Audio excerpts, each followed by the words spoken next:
Në ambientet e vendit të dëshmisë dhe kujtesës në Shkodër u zhvillua aktiviteti kulturor me titull Martin Camaj në Mërgim, organizuar në kuadër të 100 vjetorit të lindjes së shkrimtarit, poetit dhe studiuesit të shuar. Aktiviteti solli në vëmendje jetën dhe veprën e një prej figurave më emblematike të kulturës shqiptare, i cili u detyrua të largohej nga dhe u për t'i shpëtuar për ndjekjes së regjimit komunist. Edhe pse në Mërgim, Camaj mbeti gjithmonë i lidhur ngushtë me çështjen shqiptare, tha në fjalën e tij përgjegjësi Muzeut Pjerin Mirdita.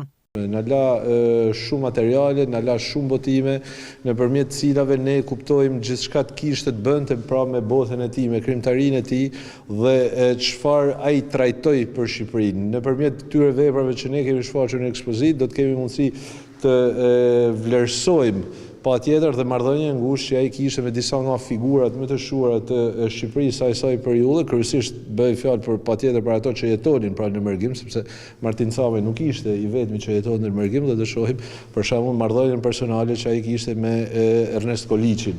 Një marrëdhënie e mirëfillt jo vetëm miqësie, por shkencore, studimore, një marrëdhënie e cila u konsolidua, le të themi, në vite dhe që Shqipërisë i la shumë. E ftuar në aktivitet Monika Gjenesin, pedagoge në Universitetin e Salentos në Itali, e cila ka patur fatin të njohë nga afër Martin Camaj, ndau me të pranishmit kujtime personale duke treguar se Camaj e ndjen të thellë mungesën e vendlindjes dhe se malësia madhe mbeti gjithmonë një pjesë e pandashme e shpirtit dhe krijimtarisë së tij.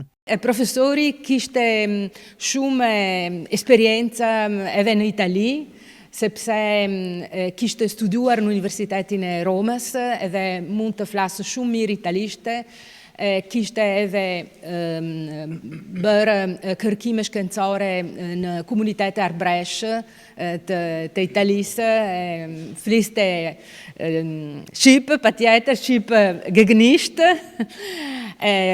gjermanisht, italisht shumë mirë dhe unë komunikova me profesorin italisht.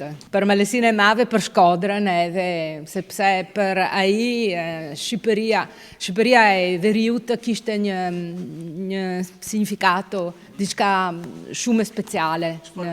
E mungonte atmosfera dhe burrat e personat, po. Edhe ai ka provuar ta rindërtuar edhe në Lengris, në Gjermani, në Bavari, kur banonte. Gjatë aktivitetit u ekspozuan botime shkencore dhe letrare të Martin Camaj të realizuara gjatë periudhës së emigrimit politik, si dhe veprat shkruara gjatë qëndrimit të tij në Prishtinë, Rom dhe Myni. Ekspozita pasqyroi dimensionin e gjerë të Camajt si autor i letërsisë shqipe dhe si studiuesi i albanologjisë në fusha si gjuhësia, filologjia dhe studimet arbëreshe, duke dëshmuar kontributin e tij të vyer në trashëgiminë kulturore shqiptare.